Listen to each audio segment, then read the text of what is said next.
Good afternoon or good evening, I don't know what to tell you. It took a little bit longer today, and to tell you frankly, it was about one paragraph which concerns NATO and the future of Bosnia-Herzegovina in NATO. The Russian Federation could not associate itself with this paragraph, although the paragraph starts with the words NATO countries and Japan. Yeah. So yet the Russians could not associate with this paragraph, and they will issue a separate statement. So you can address the Russian embassy or wait for the statement of the Russian Federation on this one issue about the future of NATO. You will also see in the communique that it was a wish of Bosnia-Herzegovina. It was a decision taken in 2009, and a letter was handed over to NATO in 2010, and it had the agreement of presidency member Radmanovic. So this was a consensual decision, and it's mentioned also in the communique. I don't have the communique yet, even myself I don't have it, but I think by the end of the press conference it will be distributed to you.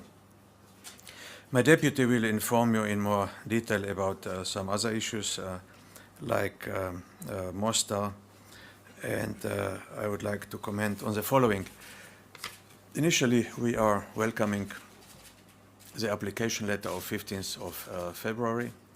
Some members, of course, regretted that not much progress has been achieved after the 16th of February, the next day, but it was a very important step for Bosnia-Herzegovina because Bosnia-Herzegovina has decided about its direction. The speed is another issue, but it has decided about its direction, and the direction is a European one. There is no way back. It is a point of no return, and equally Bosnia-Herzegovina has decided with its letter of 2009 and 10 about NATO membership action plan, so we have a decision about the direction. The steering board underlines the significance of this step taken and called all leaders in Bosnia-Herzegovina to proceed with the required reforms, and we are mentioning especially socio-economic reform, rule of law, justice and public administration, which should be carried out in line with citizens' demands and in cooperation with the institutions and civil society. As I said, in order to unlock further progress towards the EU, we need to see concrete results, not only a program, not only a procedure, but also real progress. The social and economic challenges facing the country can be resolved only through an accelerated and deep reform, and this was stressed by many members of the Peace Implementation Council, that urgency is of essence, urgency. You know that there are different figures about how many people have left Bosnia-Herzegovina. Some say 15,000 a year, some say 40,000 last year. I heard a figure of 80,000 in 2 years, but in any case, it's a tragedy if a single citizen leaves, but not thousands.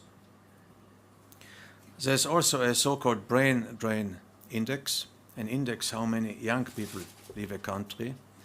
And in this brain drain index of 140 countries in the world, Bosnia-Herzegovina is 136.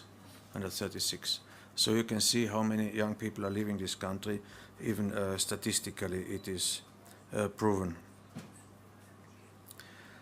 The big steering board discussed, needless to say, of course, that all these young people are very successful abroad, and you know many examples yourself. I don't need to repeat it.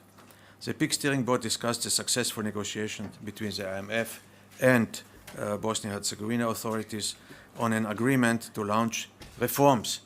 This is equally important, not just the money, but to launch reforms aimed at maintaining fiscal, economic, and financial stability, and at spurring continued infrastructure development and, of course, job creation. This program should also facilitate implementation of some of the reforms considered by the EU to be necessary to assist Bosnia and Herzegovina on its path towards EU accession.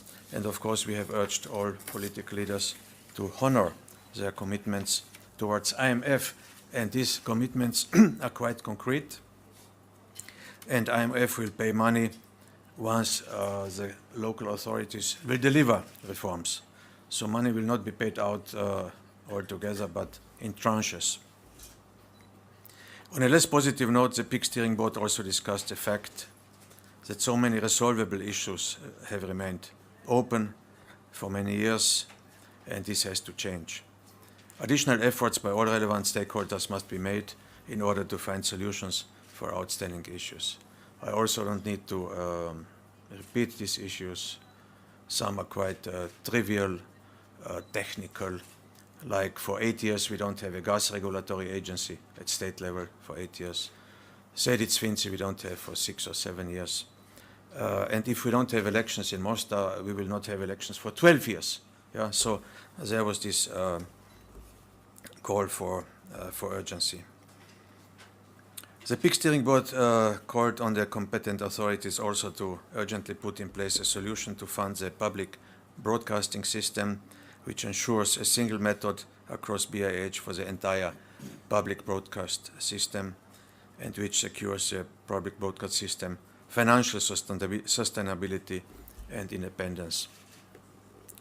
I just hear that European Championship will be transmitted on BIH television, so we will have some extension and we will not have an interruption of the emission, but definitely it is regretful that a single method has not been found for collecting fees and financing the public broadcast.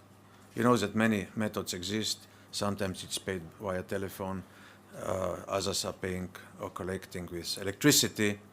In Zagreb, senior people, retired people are going from house to house, and the collection rate is very high, 85%. But of course, the government has to take a decision and to find the best solution urgently. There's another issue which emerged, an unresolved issue, where we didn't pay so much attention maybe in the past, yeah, but it's very important for the future of your country. It's education.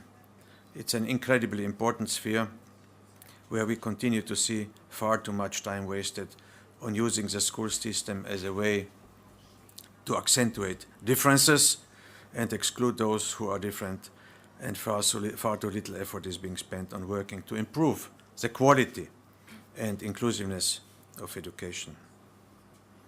Some members also mentioned the good example between France and Germany. There's no secret. Some mentioned the Erasmus program, how this brought young people together in the European Union. And more effort should be paid and undertaken on the education field, which is of course also a field of reconciliation.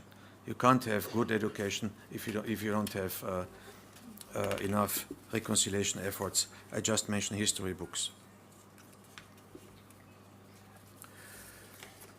Another issue, of course, was also the negative and divisive rhetoric, negative and divisive policies. The countries of the PIC regretted this development, which of course is not new, and where a lot of energy is spent to divert with negative and divisive rhetoric, divert from urgently needed reforms to create economic opportunities for all. In particular, it is wholly inappropriate and unacceptable for leaders on any side to praise or celebrate war criminals. We have seen streets named after war criminals in Herzegovina, and of course we have seen this student dormitory in, I think, in Pale or Eastern Sarajevo, yeah, named after Radovan Karadzic. This celebration and glorification of war criminals is completely unacceptable.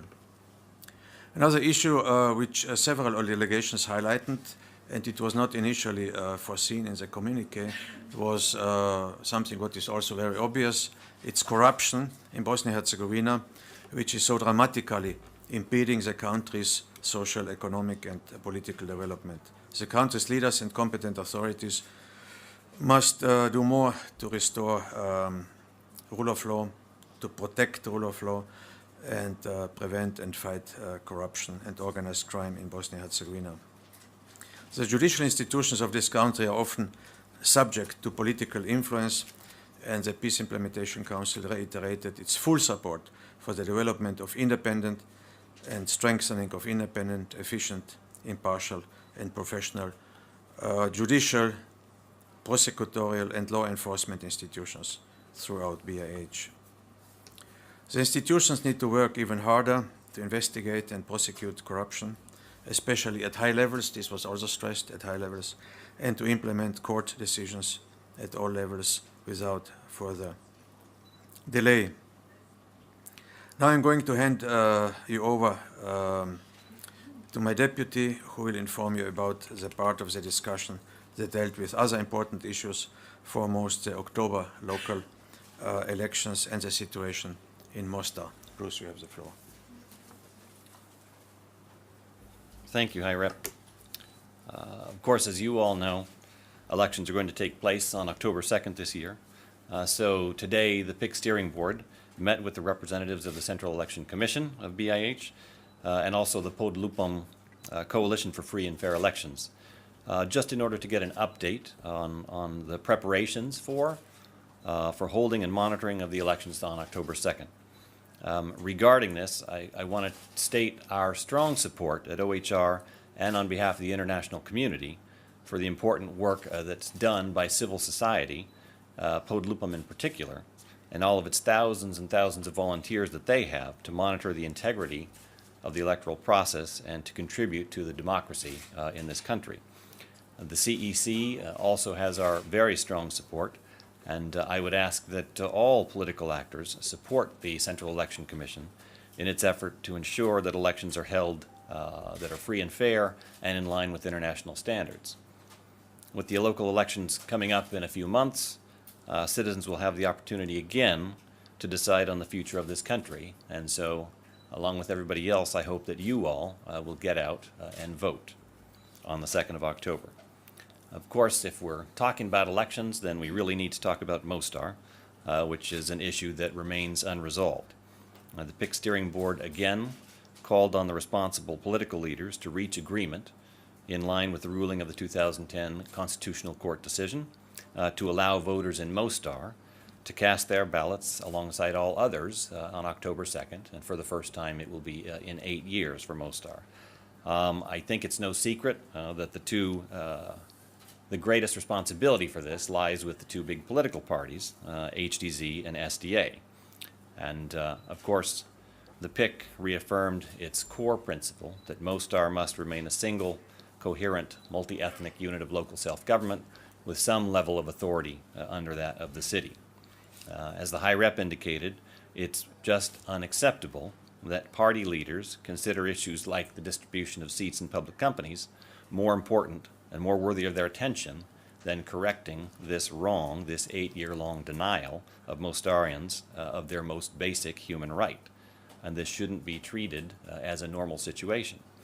I also have to express my own gratitude to the Central Election Commission for keeping open a window so that elections can be held in Mostar if an agreement is reached in time. But I have to emphasize also, we're running out of time. The Central Election Commission needs time to be able to organize elections, and that's about 90 days. If you backtrack from October 2nd, that leaves us less than 30 days now to figure this out.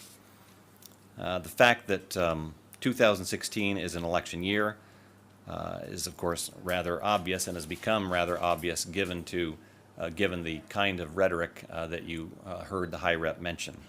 Instead of coming together and reaching compromises and solutions that will take the country forward, too often what we've seen are political actors who have chosen to use aggressive or divisive rhetoric, which needlessly raises tensions and deepens those divisions.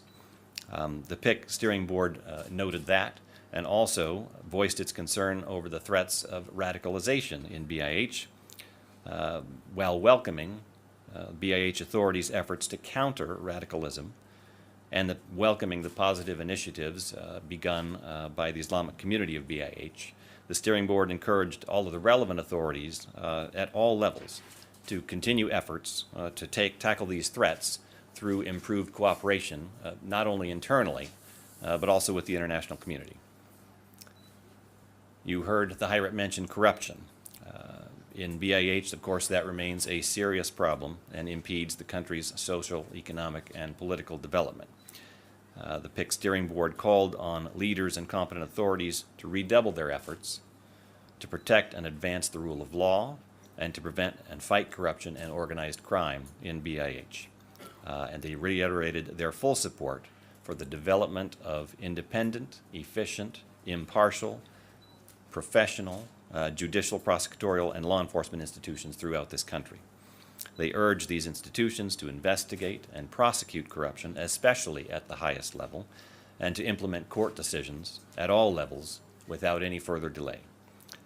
Let me just conclude by saying that the PIC Steering Board reaffirmed its unequivocal commitment to the territorial integrity and fundamental structure of BIH as a single sovereign state comprising two entities. They also reiterated their full support for the High Representative in ensuring complete respect for the Dayton Agreement and in carrying out his mandate under Annex 10 and relevant UN Security Council resolutions, which of course remain unchanged.